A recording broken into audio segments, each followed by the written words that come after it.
Assalamu alaikum wa rahmatullahi wa barakatuhu.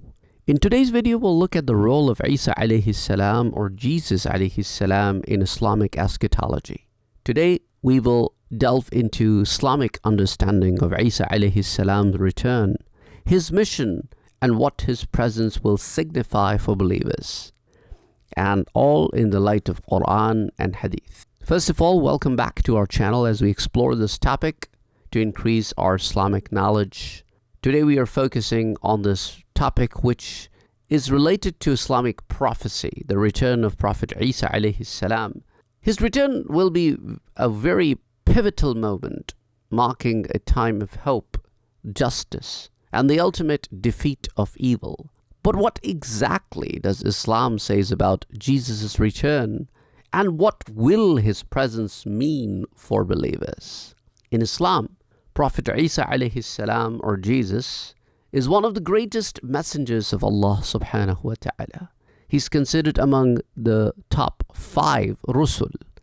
The Quran honors him as a miraculous figure born to Mary, Maryam alayhi salam, without a father and given the ability to perform miracles by Allah's permission. Muslims believe that Jesus was not crucified. This is what Quran tells us, that neither you crucified him nor you killed him, but rather Allah subhanahu wa ta'ala lifted him up, raised him up to the heavens, and he will return at the end of times. Because Quran also tells us in another place that Isa, you will not die until all the people of the book have accepted you. And in his first arrival, before his raising up to the heavens, not all the people of the book accepted him. That means his mission is still going on. So his mission will be a divine one to establish justice and defeat the falsehood. Quran indirectly refers to the return of Jesus by saying that your mission is not completed because all of the people of the book have not yet accepted you.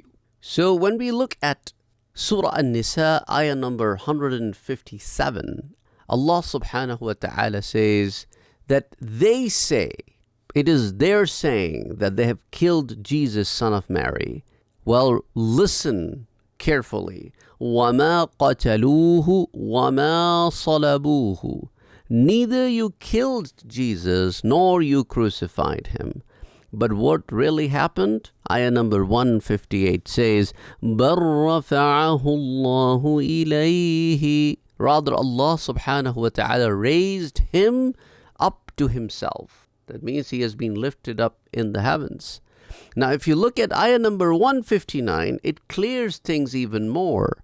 And it talks about the second coming of Jesus, where Allah says, وَإِن مِّنْ أَهْلِ الْكِتَابِ إِلَّا لِيُؤْمِنَنَّ بِهِ قَبْلَ مَوْتِهِ. Every one of the people of the book will definitely believe in him before his death. Now, in his first arrival, we know for sure that except for the handful of people, nobody believed in him from his people. Where Allah is saying that every one of the people of the book will definitely believe in him before his death. That means that he will come back and then everybody will believe in him and then he will die a natural death, because in the first phase he was only lifted up. And then in the same ayah, Allah subhanahu wa ta'ala talks about the qiyamah. وَيَوْمَ الْقِيَامَةِ يَكُونُ عَلَيْهِمْ شَهِيدًا. And on the day of judgment, Jesus will be a witness against them. So in the light of these ayahs, it's quite evident that he has not died. Rather, he was lifted up, raised up, only to be sent back. While Quran talks about Jesus' return, Hadith literature provides more detailed description. For example, in Sahih al-Bukhari and Sahih Muslim, this hadith is muttafaqun alayh. What is muttafaqun alayh? Muttafaqun alayh hadith is that one on which Imam Bukhari and Imam Muslim, they both agreed upon and have included that hadith in their book. Among the 7 categorizations of hadith that are categorized as sahih, this is considered to be the top of that 7-layer tier of the sahih hadith. And we can talk about the other 6 some other day.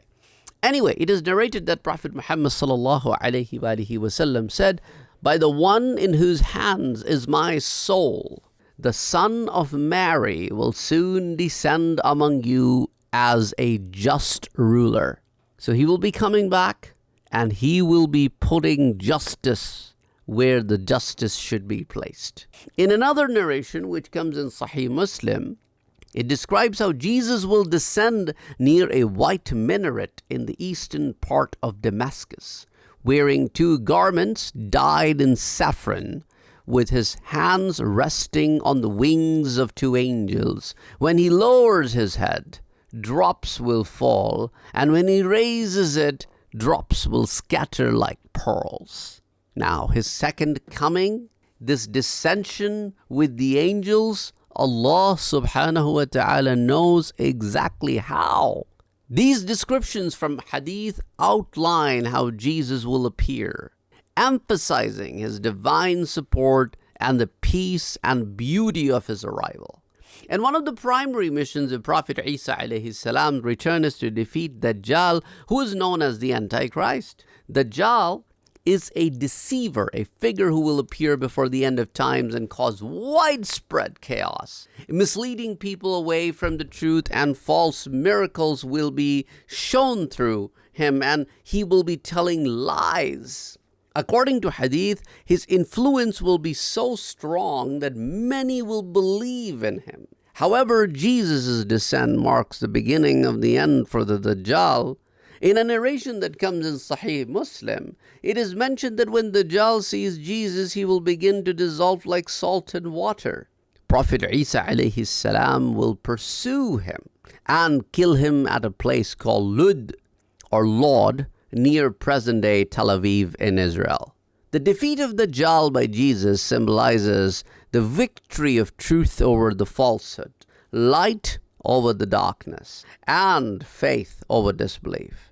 Once Dajjal is defeated, Prophet Isa alayhi salam will take on the role of a righteous leader and establish justice on earth. According to Islamic tradition, he will live on earth for a period of time, which is in some of the hadiths also mentioned. But anyway, the bottom line is that the idea would be to promote peace, unity, and monotheism. He will break the cross, symbolizing the correction of beliefs about him, and he will kill the swine, means he will put an end to eating of the pork, which presently is quite common among the people of the book, especially the Christians. And during his time on earth, there will be an immense set of blessings given to the earth, that the hadith mentioned that prosperity will be widespread, hearts will be at peace, and people will live in harmony.